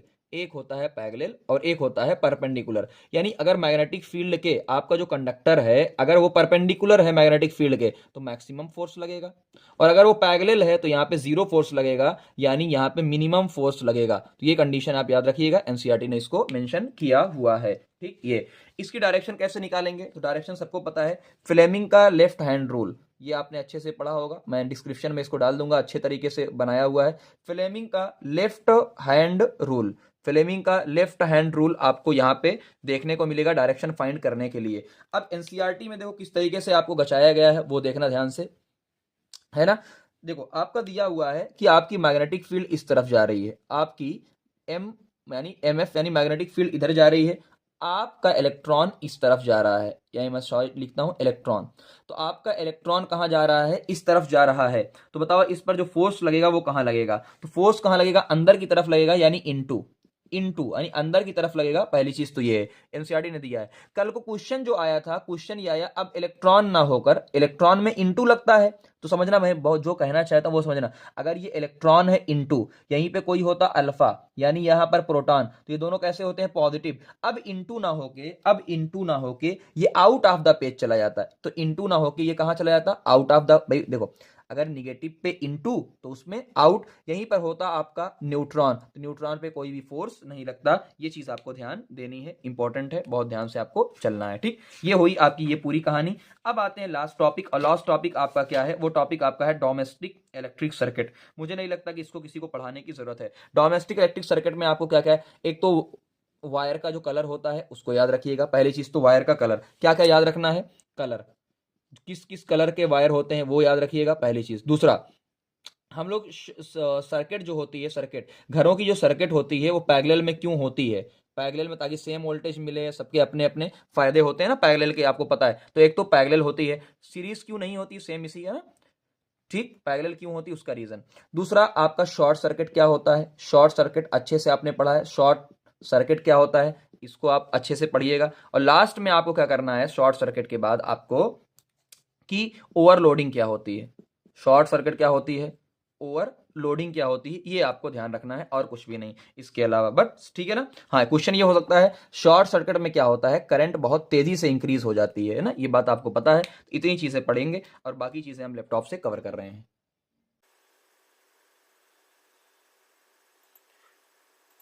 ह्यूमन आई की बात कर लेते हैं बेटा। पहले आपको ह्यूमन आई का स्ट्रक्चर पता होना चाहिए, कौन कौन सा स्ट्रक्चर होता है। पहला, कॉर्निया, आइरिस प्यूपिल। तो पहला क्वेश्चन आपका बन जाएगा भाई स्ट्रक्चर पे, तो आप स्ट्रक्चर को ध्यान से देखिएगा कौन कौन सा स्ट्रक्चर है। इसमें भी क्या क्या पूछा जा सकता है? एक रेटिना आपका पूछा जा सकता है, एक प्यूपिल आपका पूछा जा सकता है, और ऑप्टिक नर्व, ठीक है ना। चलिए सर, लाइट कहाँ से कहाँ जाती है? कॉर्निया से प्यूपिल, लेंस, रेटिना और ऑप्टिक नर्व से होके जाती है पूरी। कॉर्निया क्या होता है? सबसे बाहर का पार्ट होता है, सही बात है, बल्ज पार्ट है, ट्रांसपेरेंट होता है, लाइट का रिफ्रैक्शन यहाँ पे होता है। आइरिस क्या होता है? मस्कुलर डायफ्राम होता है, जो साइज ऑफ द प्यूपिल को कंट्रोल करता है, कितनी लाइट अंदर जानी है, कितनी लाइट नहीं जानी है, उसको कंट्रोल करता है। प्यूपिल क्या होता है? एक छोटा सा आइरिस के अंदर एक छोटा सा डॉट होता है, ओपनिंग विंडो होता है। ये क्वेश्चन आपको देखो आ चुका है। अगर ब्राइट लाइट यानी कंट्रोल करेगा अमाउंट ऑफ लाइट को, तो ब्राइट लाइट में कॉन्ट्रैक्ट करेगा, कम लाइट जाएगी। लाइट अगर कम है, डिम लाइट है, तो एक्सपेंड करेगा ताकि ज्यादा से ज्यादा हमारी लाइट आंखों में अंदर जा पाए। ये क्वेश्चन, ठीक। लेंस सबको पता है, 2016 में क्वेश्चन आया हुआ है। फाइब्रस जेली लाइक होता है, कौन सा लेंस होता है? कन्वर्जिंग यानी कॉन्वेक्स लेंस हमारे होता है, रेटिना पे इमेज फॉर्म करता है। इसी लेंस के अंदर अगर आपके प्रोटीन की लेयर जम जाए तो उसे कैटरेक्ट बोलते हैं। आपको दिख रहा है फिगर। तो कैटरेक्ट की वजह से क्या होता है, सर्जरी करनी पड़ती है तब जाके वो सही होता है, वरना आंखों में क्या होता है, मिल्कीनेस हो जाता है और दिखना बंद हो जाता है। सिलेरी मसल क्या होता है, वही लेंस क्या होता है बेटा, अब लेंस को पास की भी चीज देखना है और दूर की भी चीज देखना है, तो उसकी पावर को एडजस्ट करना पड़ेगा। वही एडजस्ट करने का काम कौन करता है, सिलेरी मसल करता है, ठीक है ना। तो अगर आपको दूर की चीजें देखना है तो आपकी मसल को रिलैक्स होना पड़ेगा, रिलैक्स होना पड़ेगा तो आपका आई लेंस थिन होगा, और थिन की वजह से पावर क्या हो, फोकल लेंथ क्या हो जाती है, इंक्रीज हो जाती है, और फोकल लेंथ इंक्रीज होगी तो पावर डिक्रीज होगी। तो ये आपको ये चीज दिख रही है। इसी का उल्टा एक ही याद करना, खाली इसी का उल्टा कर दोगे। अगर पास को देखना है तो आपकी आंखों को थोड़ा सा ऐसे जोर लगाना पड़ेगा, कॉन्ट्रैक्ट करना पड़ेगा, तो लेंस ठीक होगा, और फोकल लेंथ डिक्रीज होगी तो पावर इंक्रीज होगी। तो फार ज्यादा से ज्यादा हम कहां तक देख सकते हैं, इनफाइनाइट तक। तो फार पॉइंट कम से कम हम 25 सेंटीमीटर तक अच्छे से देख सकते हैं बिना ब्लरिंग के, उससे नियर पॉइंट। तो यानी हमारी आंखों का जो रेंज है वो 25 से इनफाइनाइट तक का है, ठीक। अब आते हैं पावर ऑफ एकोमोडेशन क्या होता है। देखो, आपको पास की भी चीजें देखनी है तो भी एडजस्ट हो जाता है, दूर की चीजें देखनी है तो भी एडजस्ट हो जाता है। तो यही जो एडजस्टमेंट आंख की है उसी को क्या बोलते हैं, पावर ऑफ एकोमोडेशन बोलते हैं। बात समझ आई। एनसीईआरटी का पैराग्राफ यहाँ पे लिखा हुआ है, क्वेश्चन सारे यहाँ पे आपके मिल जाएंगे। फिर आते हैं रेटिना। रेटिना पर क्या होता है, रियल और इन्वर्टेड इमेज फॉर्म होती है। रेटिना पर रियल और इन्वर्टेड इमेज फॉर्म होती है, ठीक है। ये अब ब्रेन तक पहुंचाया जाता है किसके थ्रू, आपके ऑप्टिक नर्व के थ्रू। रेटिना में रॉड और कोन्स पाए जाते हैं, ठीक। रॉड और कोन्स ब्लाइंड स्पॉट पे नहीं पाए जाते हैं, ये चीज आपको बस इतना। उसके बाद आते हैं दो लिक्विड की बात कर लेते हैं, कॉर्निया लेंस और आपका रेटिना। पहले सबसे बाहर कॉर्निया और इस तरफ सबसे बाहर रेटिना, बीच में कुछ लिक्विड्स होते हैं। कॉर्निया और लेंस के बीच में इक्वस ह्यूमर, लेंस और रेटिना के बीच में वेट्रस ह्यूमर। सबके अपने अपने फंक्शन होते हैं। जैसे वेट्रस ह्यूमर न्यूट्रिएंट्स प्रोवाइड करता है और आई शेप को मेंटेन करता है, जबकि इक्वस ह्यूमर क्या क्लियर फ्लूइड होता है जो आई प्रेशर को मेंटेन करता है और कॉर्निया को नरिश करता है। बात समझ में आई। और ये इसके पीवाईक्यू सारे के सारे हैं। उसके बाद आपको अगले पार्ट में और सारी चीजें मायोपिया वगैरह मिल जाएंगी। है क्लास 10th वाले बच्चों, और आपका पेपर एकदम करीब आ गया है। तो ये वीडियो है बहुत जल्दी मैं एक्सप्लेन मैं आराम से करूंगा, दोनों करूंगा, ठीक है ना। तो सबसे पहली चीज देखो, आपको इधर उधर भटकने की जरूरत नहीं है, बहुत मेहनत से मैंने ये बनाई है। तो आप एक बार देखो, एक सिंगल क्वेश्चन भी आपका ह्यूमन आई से गलत नहीं होगा, 6 से 7 नंबर आपके मिल जाएंगे, ठीक है ना। एक सिंगल क्वेश्चन की बात कर रहा हूँ, गलत नहीं होंगे, हर क्वेश्चन मैंने यहाँ इंक्लूड कर दिया है। तो ये आई वाला जो पोर्शन था पहला ह्यूमन आई का मैंने पूरा वीडियो अलग से बना दिया। तो जिसको आई में प्रॉब्लम है वो अलग से वीडियो जाके देख ले, या मैं दोनों वीडियो मर्ज कर दूंगा। आज जो हमारी बात होगी वो डिफेक्ट के ऊपर होगी। किसके ऊपर होगी, डिफेक्ट के ऊपर होगी, पूरी की पूरी बात डिफेक्ट के ऊपर होगी। तो सारी बात हम शुरू करते हैं, सबसे पहले डिफेक्ट के ऊपर आते हैं। अब समझना, जुगाड़ से हम लोग याद करेंगे आराम से, और जितना आपके काम का है सब याद हो जाएगा। देखो, सबसे पहले आपको दिया है मायोपिया, नियर साइटेडनेस, नाम उल्टा है। अब समझना कैसे याद करना। मायोपिया, मेरा पिया, मायोपिया यानी मेरा पिया कहाँ होना चाहिए, पास। तो यानी मेरा पिया पास होना चाहिए, तो कहाँ का दिखाई नहीं देगा। देखो, दूर की नजर कमजोर होगी ना, दूर की नजर क्या होगी, कमजोर होगी। पढ़ के देख लो, कोई दिक्कत नहीं। इसका मतलब एक और चीज देखो, अगर मेरा पिया पास होना चाहिए तो जो इमेज बननी थी रेटिना पे, जो इमेज बननी थी रेटिना पे, वो कहाँ बन के चली आएगी, रेटिना से पहले। तो आप इस फिगर के अंदर भी देख लो, रेटिना से पहले आपकी इमेज का फॉर्मेशन हो जाएगा। ऐसा क्यों हुआ है, क्या तो आपका कर्वेचर, जो आई बाल का कर्वेचर छोटा था तो बड़ा हो गया, तो इसलिए इमेज पहले बन गई, या आपका आई बाल स्ट्रेच हो गया है, इस वजह से ये बना।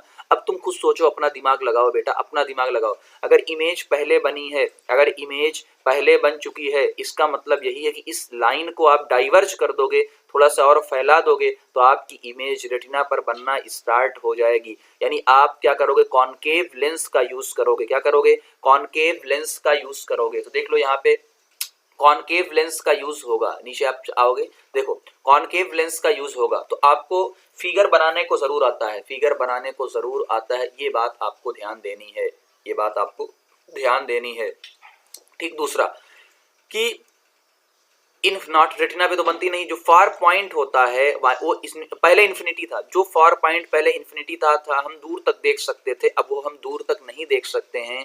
इसका मतलब इन्फिनिटी से कम हो गया है, इनफाइनाइट से कम हो गया है, जहां तक ना इनफाइनाइट से क्या हो चुका है, कम हो चुका है। इतना ही पढ़ना है।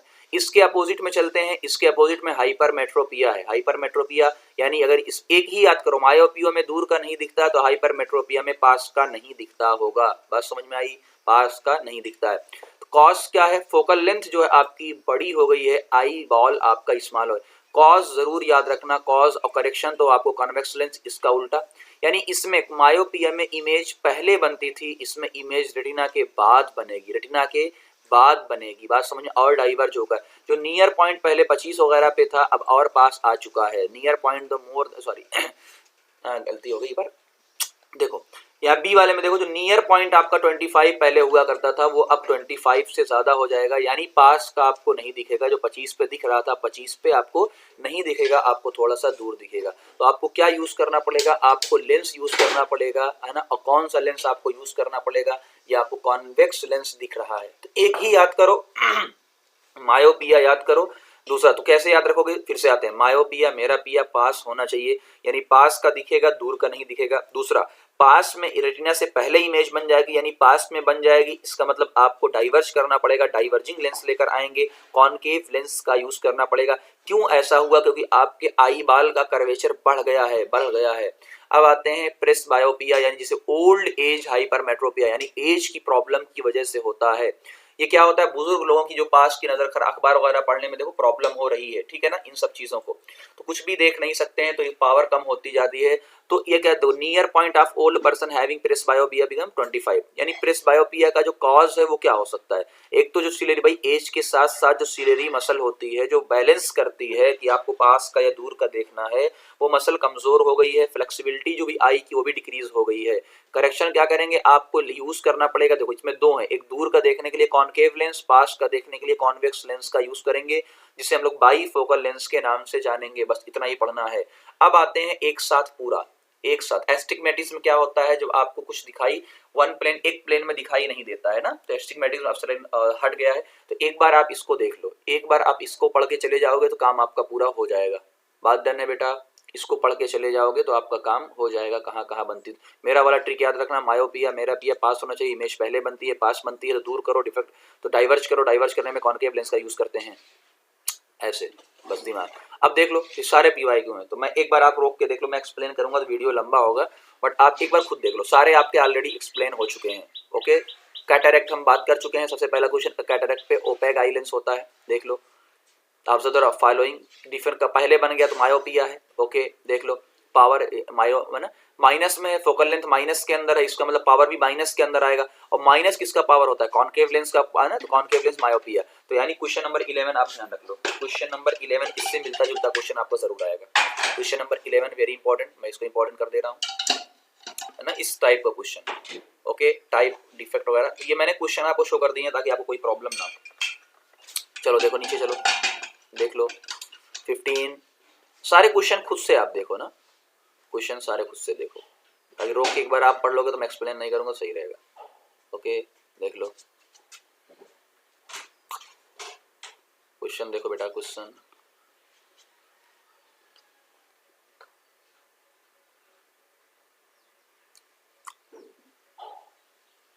देख लो सब सेम है ना। चलो आते हैं अब हाइपरमेट्रोपिया के क्वेश्चन पे, देख लो हाइपरमेट्रोपिया का क्वेश्चन। तो क्वेश्चन से आपको अंदाजा, एक बार बस क्वेश्चन पढ़ना है सारे,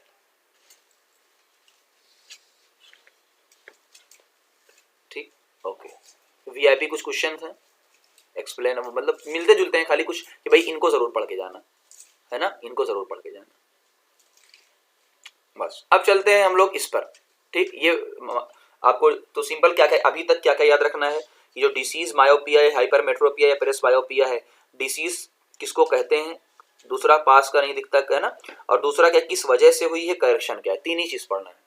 अच्छा, एडवांटेज ऑफ आई क्या है देख लो, वाइडर फील्ड ऑफ व्यू मिलेगा, एबिलिटी टू डिटेक्ट फेंट ऑब्जेक्ट, प्रोवाइड 3 डायमेंशनल व्यू, इतना। अब आते हैं प्रिज्म के ऊपर। सबसे पहले प्रिज्म क्या होता है, पिरामिडल शेप का होता है, गिलास का बना होता है, 2 ट्रायंगुलर बेस होता है, 3 रेक्टेंगुलर बेस होता है। जिसने प्रिज्म को सही से देखा होगा वो बता पाएगा ना, ये सामने से दिख रहा है खाली। चलो सबसे पहली बात, एंगल ऑफ प्रिज्म क्या होता है बेटा, देखो ध्यान से बताऊं पूरा कॉन्सेप्ट, देखो इंसिडेंट रे जहां से आ रही है उस पर मार्क करो, इस यानी इस लकीर को, इस सरफेस को, जहां से निकल रही है उस सरफेस को मार्क करो, दोनों के बीच का जो एंगल होगा वही क्या होगा, एंगल ऑफ द प्रिज्म होता है।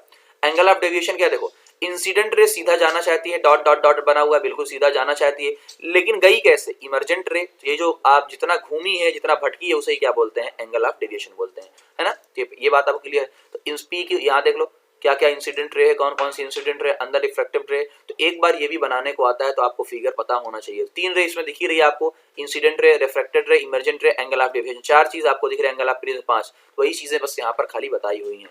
Dispersion of light, very easy सबसे। डिस्पर्स का मतलब टूटना, यानी जैसे ही आप प्रिज्म के अंदर से व्हाइट लाइट को, सनलाइट को, व्हाइट लाइट को पास करवाओगे, वो 7 कलर के अंदर टूट जाएगा। टूट जाने को ये क्या बोलते हैं? डिस्पर्सन। और ये जो बैंड आपको 7 कलर का मिलेगा उसे स्पेक्ट्रम बोलते हैं। कलर क्या होता है? विबग्योर होता है। ऐसा क्यों हुआ है उसका रीजन ये है, कॉज देखो आपको लिखा हुआ है, ऐसा क्यों हुआ है, सबके अलग अलग समझना। मैं आराम से देखो, ये 7 कलर है, जैसे जैसे आगे बढ़ते जाएंगे यानी रेड की तरफ जाएंगे, लैम्डा यानी वेवलेंथ बढ़ती जाएगी, वेवलेंथ बढ़ेगी तो स्पीड बढ़ेगी, भाई किसी की स्पीड ज्यादा होगी तो डेविएट कम होगा।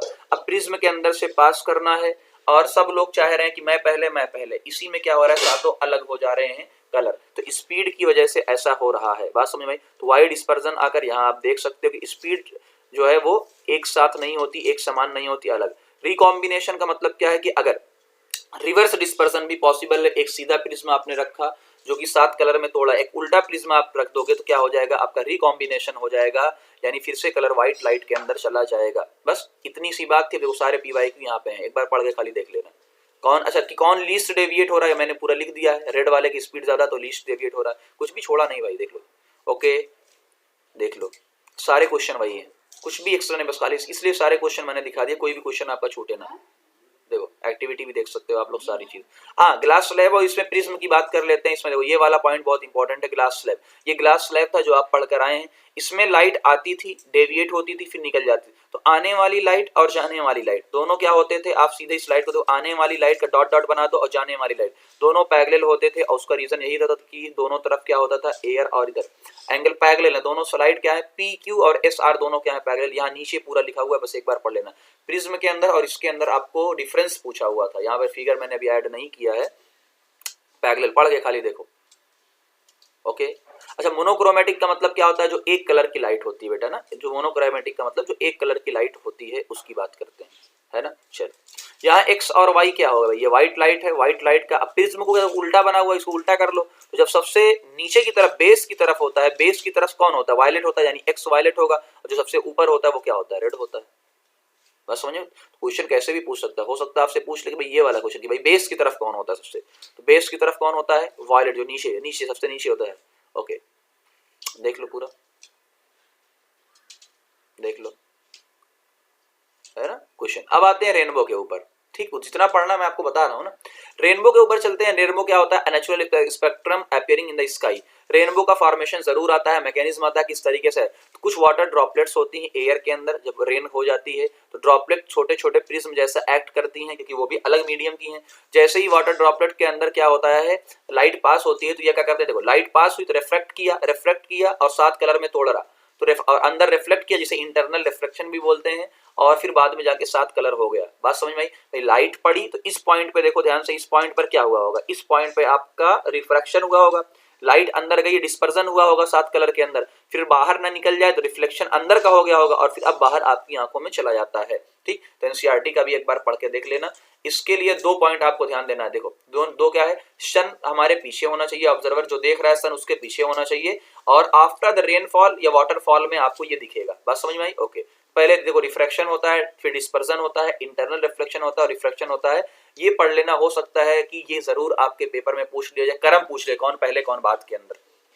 रेनबो के अंदर इतना ही पढ़ना है, बाकी क्वेश्चन आपको यहाँ पे दिख जाएंगे। ठीक, अब आते हैं एटमॉस्फेरिक रिफ्लेक्शन। एटमॉस्फेरिक रिफ्लेक्शन क्यों होता है? एटमॉस्फेयर की लेयर्स होती हैं, कोई गर्म होती है, कोई ठंडी होती है, सब लाइट को अलग अलग तरीके से रिफ्लेक्ट करती हैं, इसलिए क्या होता है? इसका रीजन है एटमॉस्फेरिक रिफ्लेक्शन का।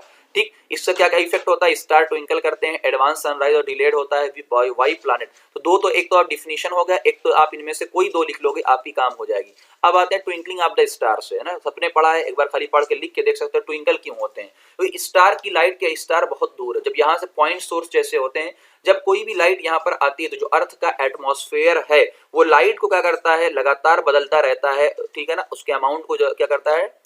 लगातार बदलता रहता है, तो फ्लक्चुएशन होता है और इसी फ्लक्चुएशन में हमको ऐसा लगता है कि ट्विंकलिंग हो रही है। बात समझ में आई? तो वह सिंपल तरीका क्या है, जो लाइट आ रही है बहुत दूर स्टार से, वो आपकी लाइट जो है वो अमाउंट चेंज हो रहा है, कांस्टेंट नहीं है, क्योंकि एटमॉस्फेयर में अलग अलग लेयर्स होती हैं, अलग अलग रिफ्रैक्टिव इंडेक्स होता है, अलग अलग वो रिफ्रैक्ट करते हैं। बस इतनी सी बात है, ऐसे दिमाग में सेट कर लो, काम हो जाएगा। प्लैनेट ट्विंकल क्यों नहीं करते हैं, उनका रीजन यही होता है कि प्लैनेट बहुत पास में होती हैं, जो भी लाइट आती है सीधे हमारी तक आ जाती है, ठीक है ना। इस तरीके से प्लैनेट ट्विंकल नहीं करते हैं इस पर।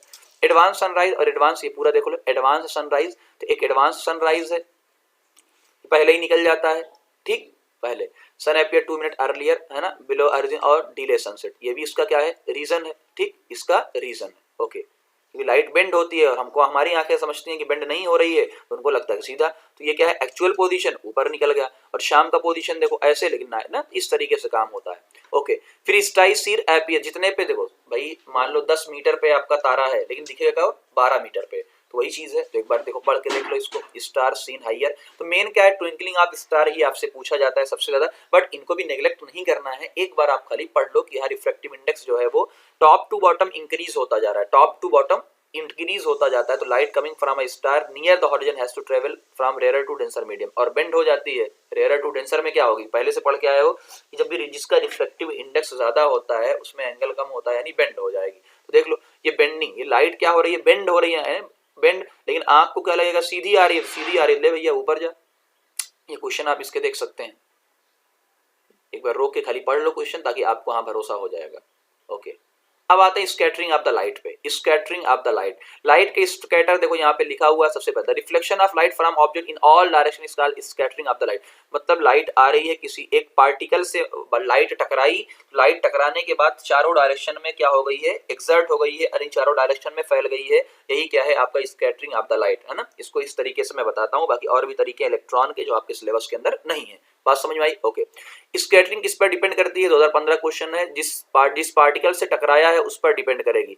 स्मॉल साइज का पार्टिकल ब्लू लाइट को, शॉर्टर वेवलेंथ को, मीडियम साइड वाला लॉन्गर वेवलेंथ को रेड को, और लार्ज साइज वाला आपको, है ना, वो आपका large size particle scatter all the colour. बात समझ में, यानी सिंपल तरीका क्या होता है, स्कैटरिंग जो होती है वो वेवलेंथ के, अच्छा इसमें रीजन जानते क्या होता है कि अगर जो छोटा पार्टिकल होता है, जो छोटा पार्टिकल वही स्कैटर करता है, जो लार्ज साइज के पार्टिकल हैं इनको कह दो सबको इक्वल डायरेक्शन में, इसलिए व्हाइट दिखता है ना, व्हाइट दिखता है। इसका स्कैटरिंग का एक छोटा सा वीडियो मैं डालूंगा, क्योंकि और भी क्लास के बच्चे डिमांड कर रहे हैं, उनको समझना है, बट आपके लेवल पे आपका बोर्ड इस पे हो जाएगा। तो देख लो, जो शॉर्ट वेवलेंथ वाले होते हैं वो क्या करते हैं, जल्दी स्कैटर होके जल्दी स्कैटर होते हैं, तो स्कैटर होते हैं तो वहीं पर क्या हो, बिखर जाएंगे। और ये जो लॉन्ग वेवलेंथ का है वो दूर तक ट्रेवल कर लेता है, उसका रीजन यही होता है कि वो स्कैटर ज्यादा हो नहीं पाता है।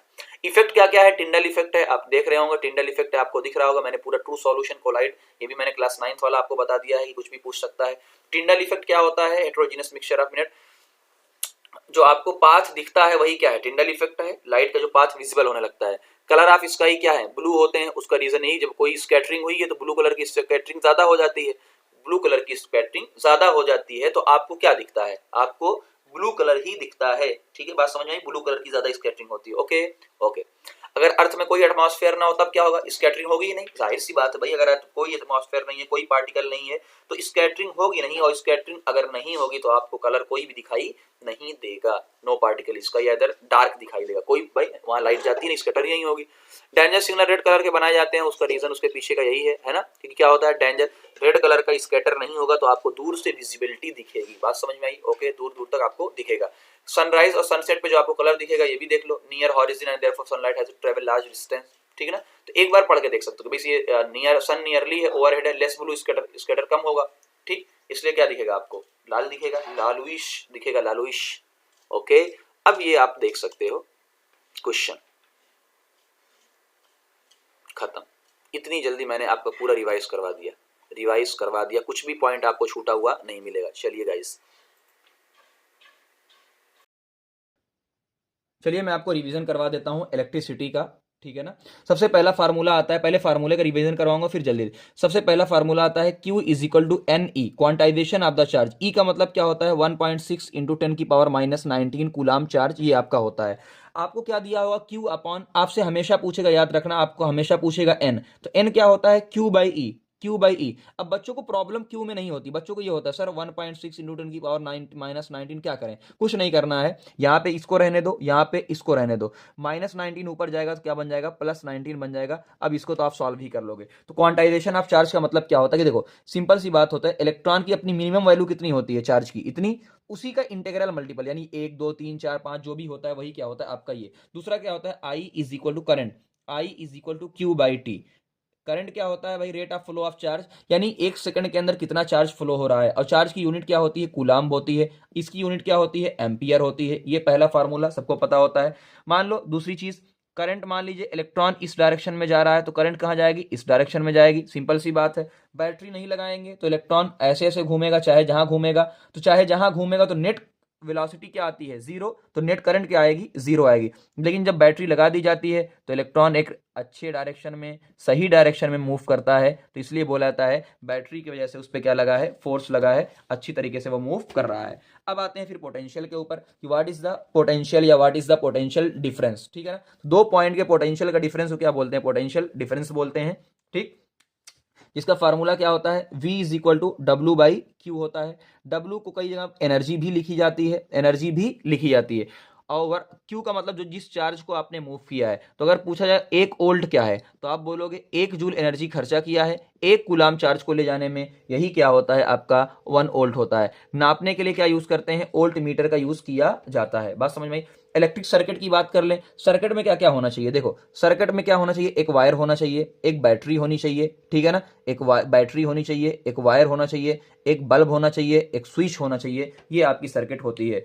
कोई पूछेगा सर ओपन और क्लोज सर्किट का क्या मतलब है, हमने कहा देखो ओपन सर्किट का मतलब ये होता है कि सर्किट बीच में कहीं टूटी हो, सर्किट बीच में कहीं टूटी हो तो करंट फ्लो नहीं होगा। क्लोज का मतलब कहीं भी टूटी ना हो तो उसका करंट फ्लो हो जाएगा। कंडक्टर, इंसुलेटर सबको आता है, कोई मसला इसमें है नहीं, ठीक है ना।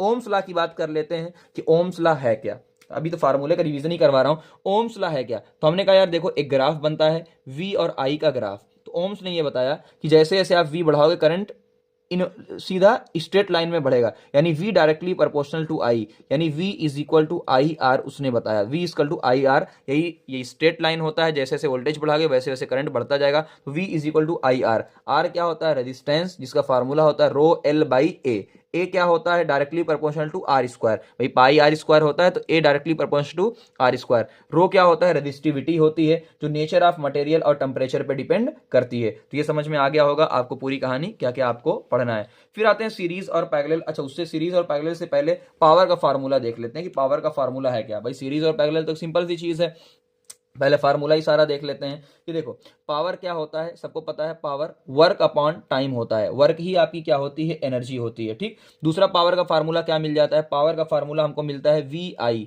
पावर का फार्मूला क्या मिलता है, वी आई, और मॉडिफाई करते हैं तो आई स्क्वायर आर मिल जाता है, और मॉडिफाई करते हैं तो वी स्क्वायर बाई आर मिल जाता है। अब यहां से वर्क ही क्या होती है, एनर्जी होती है, एनर्जी ही क्या होती है, हीट होती है। अब यहीं से निकाल लो यार कि अगर आपको हीट चाहिए क्या होगा, पावर इंटू टाइम। तो आपको मैं रटवाता नहीं है, सिंपल सा पावर का फार्मूला आपका आ चुका है, बस टाइम से मल्टीप्लाई करो, पावर इंटू टाइम, तो ये पूरा फार्मूला आपका पूरा का पूरा आ चुका है। सीरीज की बात कर लेते हैं कि यार सीरीज क्या होती है, क्या होती है सीरीज, है ना। तो देखो अगर आपका रजिस्टर यानी रेजिस्टेंस ऐसे सीधा सीधा जुड़ा है R1 R2, सबको ऐड करते हुए चले जाओ, वही क्या होता है, सीरीज होता है। पैरेलल में ऐसा नहीं होता, पैरेलल में एक ऐसा है तो आपका एक कैसा मिलेगा, उसी के नीचे मिलेगा R1 R2, ठीक है ना। इस तरीके से पैरेलल में इस तरीके से पूरी कहानी मिलती है। तो इसमें क्या फार्मूला चलता है, ऐसे 1/R1 प्लस 1/R2 प्लस 1 फलाना ढिमकाना, ऐसे पूरा फार्मूला चलता है। तो ये पूरी फार्मूला किस पे थी, इस तरीके से थी। मैं इसको अब रिवाइज करवाने जा रहा हूं पूरा और अच्छे तरीके से पूरे लैपटॉप के माध्यम से।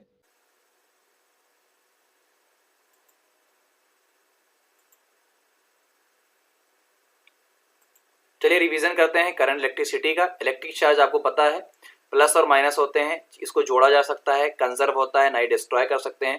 क्वांटाइज्ड होता है, इसका मतलब मल्टीपल ऑफ चार्ज होता है, मल्टीपल ऑफ द चार्ज होता है। Q is equal to n e पर क्वेश्चन बनता है, यहाँ पे क्वेश्चन आपको दिख रहा है। अगली चीज आती है इलेक्ट्रिक करंट, यानी यही जो करंट आपका है, फ्लो ऑफ इलेक्ट्रिक चार्ज थोड़ा कंडक्टर, कंडक्टर के अंदर से जो फ्लो होता है वही क्या होता है आपका करंट होता है। I is equal to Q by T. किससे नापते हैं, smaller unit milli ampere micro ampere, measure by ammeter. Ammeter को सीरीज में कनेक्ट करते हैं, रेजिस्टेंस उसका क्या होता है, बहुत कम होता है, पहली चीज। डायरेक्शन ऑफ करंट की बात करते हैं तो प्लस से माइनस की तरफ होता है, ठीक है ना। अकॉर्डिंग टू द इलेक्ट्रॉन की बात करें तो opposite direction of the electron होता है। बैटरी और सेल क्या है, अगर लगाते हैं तो पोटेंशियल डिफरेंस, ये फोर्स लगाते हैं। अगर बैटरी कनेक्ट नहीं है तो उसके अंदर रैंडम मोशन होता है, एवरेज वेलोसिटी क्या आती है, जीरो आती है, तो करंट भी क्या आता है, जीरो आता है। और अगर आपकी बैटरी कनेक्ट है तो इलेक्ट्रॉन एक डायरेक्शन में मूव करते हैं जिसकी वजह से करंट आती है, ठीक। इलेक्ट्रिक सर्किट क्या होती है, क्लोज पाथ। इलेक्ट्रिक करंट का जो क्लोज पाथ होता है वही क्या होता है, इलेक्ट्रिक सर्किट होती है। अगर ये टूटेगा तो करंट कभी भी फ्लो नहीं होगा। चार्ज बैटरी, इसमें बैटरी जरूरी होती है, वायर जरूरी होता है जो कंडक्टिंग हो, स्विच ऑन ऑफ करने के लिए होता है, और बल्ब या लाइट जो भी यूज करने के लिए होते हैं वहां पे वो आपके होते हैं। ओपन सर्किट का मतलब क्या होता है, अगर कहीं से भी टूटी है तो ओपन सर्किट होती है, वरना क्या होती है, क्लोज सर्किट होती है। बात समझ में आई। तो ओपन सर्किट का मतलब स्विच ऑफ है और करंट फ्लो उसमें नहीं होगी। क्वेश्चन क्या क्या है आप देख सकते हैं, क्वेश्चन कुछ भी एक्स्ट्रा नहीं है, आपके उसी में I equal to Q by T फार्मूले पे है। हाँ, बस टाइम को आपको सेकंड में पुट करना है, इसका ध्यान दीजिए, कई बार टाइम को अलग टाइम पे। सर्किट डायग्राम आपको दिख रहा होगा, इतना सबको आता है सर्किट डायग्राम है क्या। जहां स्टार लगाया है उसको खाली देखिएगा, वो क्या है, वेरिएबल रेजिस्टेंस का। फिर आते हैं इलेक्ट्रिक पोटेंशियल क्या होता है। इलेक्ट्रिक पोटेंशियल तो हमने कहा कि अगर इनफाइनाइट पे कोई भी पॉजिटिव चार्ज है उसको हमको लाना है, वर्क करना पड़ेगा, वही वर्क एनर्जी के फॉर्म में स्टोर होता है, उसे क्या बोलते हैं, पोटेंशियल। या बैटरी के पोटेंशियल डिफरेंस क्या होता है, एक तरफ प्लस होता है एक तरफ माइनस होता है, दो पॉइंट के डिफरेंस को क्या बोलते हैं, पोटेंशियल डिफरेंस बोलते हैं। वोल्ट मीटर से मेजर किया जाता है, पैरेलल में कनेक्ट किया जाता है, इसका रेजिस्टेंस बहुत हाई होता है, यानी एमीटर का उल्टा होता है।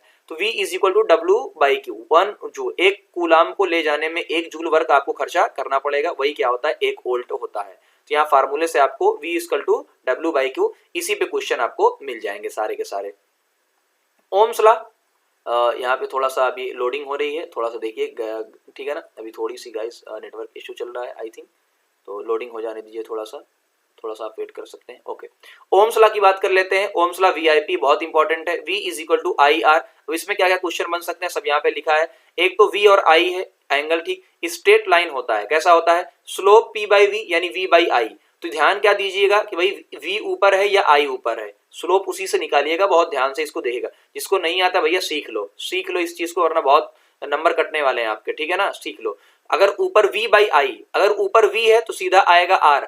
ऊपर आपका मान लीजिए उल्टा है, जैसा कि इस वाले ग्राफ में देखो, इस वाले ग्राफ के अंदर अगर आप ध्यान से देखोगे तो इस वाले ग्राफ के अंदर क्या हो रहा है बेटा, I बाई V है, तो इसमें मामला क्या आएगा, उल्टा आएगा, यानी 1 बाई R आएगा। यहाँ आप साइड में देख सकते हो कि किस तरीके से लिखा हुआ है पूरा का, ठीक, आप ये देख सकते हो। तो ओम्स लॉ पे क्वेश्चन देखो किस तरीके से आए हुए हैं, आंसर नीचे दिए हुए हैं, तो आप एक बार पढ़ के यहाँ पे देख लीजिएगा। तो ओम्स लॉ आपको कहीं भी जाना नहीं चाहिए, ठीक है ना, ओम्स लॉ से क्वेश्चन गलत नहीं होने चाहिए, ओम्स लॉ से, ठीक है ना, इस तरीके से आपको काम करना है। क्वेश्चन नंबर 124 आप एक बार तब तक देख लो। 124 पोटेंशियल डिफरेंस आपको दिया हुआ है, आर आपको दिया हुआ है, सीधा क्या निकालना है, फार्मूला लगा के सीधा आपको I is equal to V by R निकालना है। इस तरीके से आपका पूरा खेल होगा, ठीक है ना, इस तरीके से।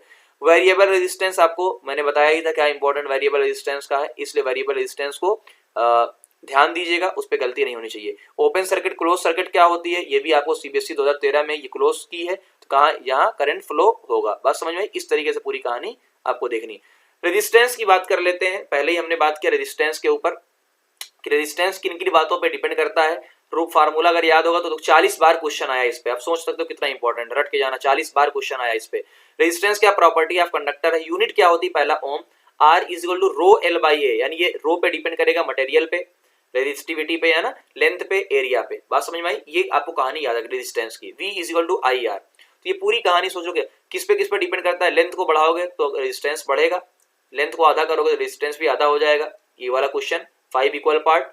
और एरिया को आप ज्यादा करोगे तो रेजिस्टेंस क्या होगा, कम होगा, ठीक है ना। तो ये, बल्कि मैं ये कहता हूं अगर जिसको भी करंट इलेक्ट्रिसिटी में कोई प्रॉब्लम होगी वो मेरा फुल वीडियो जरूर देखिएगा, अगर अभी भी आपके पास टाइम है तो इस तरीके से ये पूरा एक बार आप पढ़ के देख लीजिएगा। ये यहाँ से क्वेश्चन आपको सारे के सारे मिल जाएंगे, बात समझ में, सारे के सारे क्वेश्चन आपको यहाँ से मिल जाएंगे, क्योंकि जल्दी में मैं इस चैप्टर को, बहुत इंपॉर्टेंट है, ऐसा नहीं करवा सकता और इतनी आसान भी नहीं कि आपको करवा दूं, इसलिए आपको लिंक दूंगा नीचे, आप वो जरूर जाके देखिएगा नीचे, ठीक है ना। नेचर ऑफ मटेरियल पर डिपेंड करता है।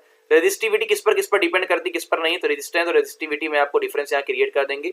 तो रेजिस्टिविटी ध्यान से देखिएगा, ability of material to oppose electric current. अब समझना 19 बार ये क्वेश्चन आया हुआ है, सोच लो, एक 40 बार एक 19 बार। तो मैं कहूंगा भैया ये वाला पोर्शन आप देख के जाना, ये वाला पोर्शन मैं रिकमेंड अभी कर रहा हूं आपको, ये पोर्शन को मैं पढ़ा नहीं रहा हूं जानबूझ के, ताकि आप जाके वो पार्ट देखो। मैं वीडियो का लिंक नीचे डाल दूंगा डिस्क्रिप्शन में, आप वहां से जाओ और ये वाला पार्ट पूरा मत देखो, खाली ये वाला पार्ट देखो, रेजिस्टेंस और रेजिस्टिविटी वाला पार्ट फुल देखो भाई साहब, बता रहा हूँ वरना आपकी ऐसी तैसी हो जाएगी, ठीक है ना। चलो, दोनों में क्या डिफरेंस है एक बार पढ़ के देख लो, आपको क्लियर हो जाएगा। मोस्ट इंपॉर्टेंट क्वेश्चन यहाँ पे आपको आ जाएंगे पूरे के पूरे, क्या क्या इंपॉर्टेंट क्वेश्चन इसके हैं, मोस्ट इंपॉर्टेंट क्वेश्चन सारे ना इस तरीके से। जहाँ पे मैंने वीआईपी लगाया है इस क्वेश्चन को जरूर पढ़ के जाइएगा।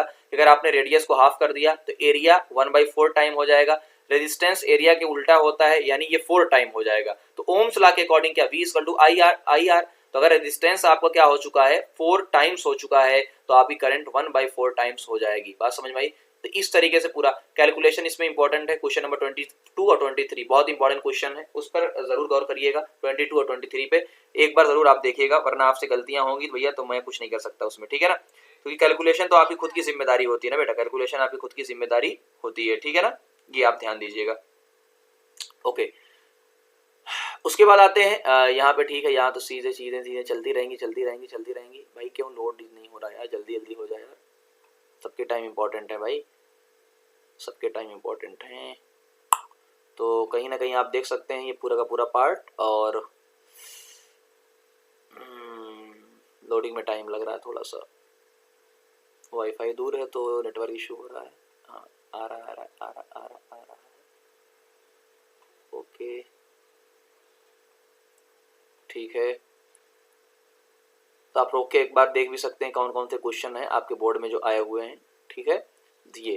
तो बल्कि मैं इस वीडियो को यहीं पे पॉज करता हूँ, जानबूझ के पॉज करता हूँ, इसलिए पॉज करता हूँ कि अभी आपके पास टाइम है। इस चैप्टर को मैं यार मेरा भी मन नहीं कर रहा है, और वो ऐसा नहीं कि पढ़ाने का मन नहीं कर रहा है यार बच्चों, बात ये ना चैप्टर यार सच में बताऊं बहुत इंपॉर्टेंट चैप्टर है यार। इसका फुल वीडियो देख लो यार, मैं डिस्क्रिप्शन में डाल दे रहा हूँ है ना लिंक, वहां से प्लीज प्लीज यार अभी भी आपके पास टाइम है, आप इसका फुल वीडियो देखो। 8-10 नंबर का आता है भाई, ठीक है ना, इसलिए मैं इसको एंड कर रहा हूँ, एक ये भी प्रॉब्लम प्लस एंड कर रहा हूँ। प्लीज आप उस वीडियो को जरूर जाके देखिएगा फुल, और इसको शेयर करिएगा भाई साहब, ठीक है ना। Thank you very much.